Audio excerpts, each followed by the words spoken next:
July 28 Bollywood actor Dulquer Salman birthday. అందుకే lucky Bhaskar కొత్త సినిమాలపై వరుస పెట్టి అప్డేట్స్ వచ్చాయి. దుల్కర్ నుంచి ఆడియన్స్ అలాగే ఫ్యాన్స్ ఎలాంటి సినిమాలు అయితే కోరుకుంటున్నారో అలాంటి క్యారెక్టర్స్ నే వెతుక్కుంటూ వెళ్తున్నాడు. లక్కీ భాస్కర్ లాంటి బిగ్గెస్ట్ కమర్షియల్ హిట్ తర్వాత ఇప్పుడు హ్యాట్రిక్ హిట్స్ కు రెడీ అవుతున్నాడు.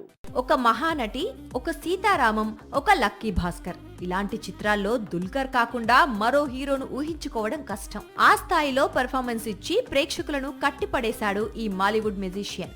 లక్కీ భాస్కర్ తో కెరీర్ లోనే బిగ్ హిట్ చూశాడు దుల్కర్. లాస్ట్ ఇయర్ కాంతా అనే చిత్రంతో కోలీవుడ్ వరకు వెళ్లాడు. ఇప్పుడు తెలుగులో 2 చిత్రాలను విడుదలకు రెడీ చేస్తున్నాడు. ఒకటి ఆకాశంలో ఒక తార, మరొకటి శ్రీశ్రీ.